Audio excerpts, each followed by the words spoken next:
गांव में fashion show. शहर की फैशन डिजाइनर रितु की शादी गांव के जमींदार शेर सिंह से हो जाती है। लेकिन शहरी कामकाजी रितु का गांव में मन नहीं लगता। क्या सासू माँ, ये गांव में तो कुछ नहीं है, मेरा दिल ही नहीं लगता यहाँ, क्या करूं मैं।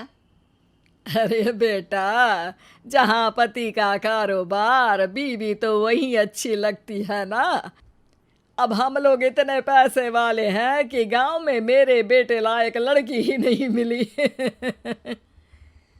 अरे माँ, मैं तो ये बोल रही हूँ कि क्या करूं जिससे मेरा थोड़ा दिल लगे। अरे बेटा, मैं भी शहर की थी। यहाँ आकर मैंने गांव में स्कूल खोल लिया। बच्चों को पढ़ाती थी तो मन लग जाता था।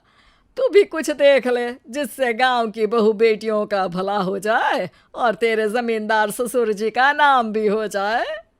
रितु क्या करती? फैशन डिजाइनिंग वाले कपड़ों को गांव की औरतों पर कैसे ट्राई करती। लेकिन एक दिन, अरे क्या बात है डार्लिंग, बड़ी जल्दी उठ गई। और ये हाथ में फेविकॉल और कागज, कहाँ जा रही हो?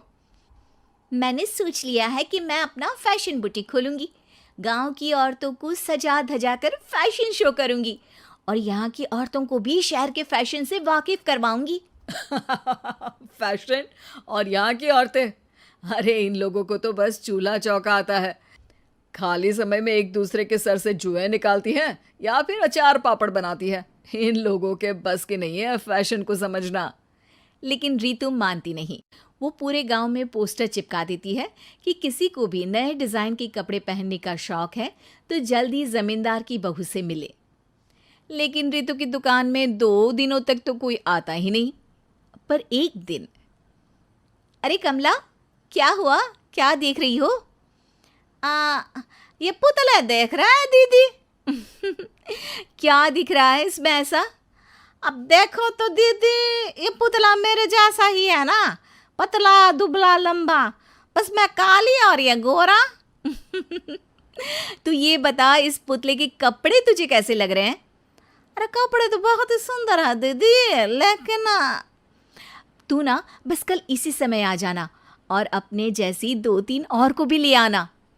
अगले दिन कमला 2 लड़कियों को लेकर आ जाती है।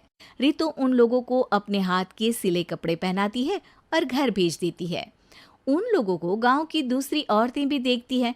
और फिर क्या, अगले दिन रितु जब दुकान खोलती है तो सामने बहुत सी औरतें उसके बनाए डिजाइनर कपड़े पहनने को तैयार खड़ी होती हैं। तुम लोगों को कपड़े के साथ ही हल्के मेकअप और स्किन केयर की भी क्लास देनी पड़ेगी। रितु गांव की औरतों को फैशन का ज्ञान देने में लग जाती है। एक दिन रितु का पति कहता है, अरे रितु, तुम्हारी फोटो पेपर में आई है। क्यों भाई, ऐसा क्या कर दिया मैंने, क्या लिखा है? अरे लिखा है गांव में होगा अब फैशन वीक। अरे हाँ, कल ना कोई फ़ोन आया था मीडिया वालों का, तो मैंने भी बोल दिया कि फैशन शो तो अब गांव में होगा। लग रहा है उसी की खबर बना दी है। तभी रितु को एक फ़ोन आता है। हेलो, कौन बोल रहा है? जी मैं काम्या बात कर रही हूँ लुक में फैशन वीक से। हम लोगों ने आपका काम देखा।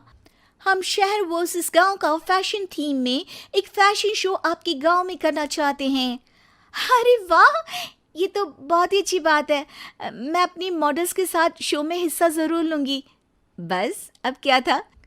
वो दिन भी आ जाता है जब रितु की गांव की गोरी शहर की छोरी के साथ स्टेज शो में हिस्सा लेती हैं।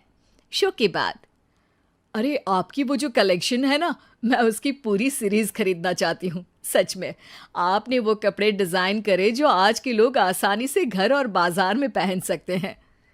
और बजट में भी है। हम भारतीयों के लिए तो ये डिज़ाइन बेस्ट है जी। वैसे आपने क्या सोचकर ये कपड़े बनाए और आप इसे कितना आगे और लेकर जाना चाहती हैं? औरतें और फैशन एक दूसरे के पर्यायवाची है। तो ये किसने कहा कि गांव की औरतों को डिज़ाइनर कपड़े पहनने का हक नहीं? मेरा मानना है कि शौक सभी औरतों में होता है। ज़रूरत है तो बस उसे जगाने की, उनके हिसाब और बजट के कपड़ों की, जो मैंने बनाए और सबको पसंद भी आए। अब रितु का गांव हर जगह प्रसिद्ध है, ना सिर्फ रितु के लिए बल्कि वहाँ की औरतों की फैशन के लिए भी।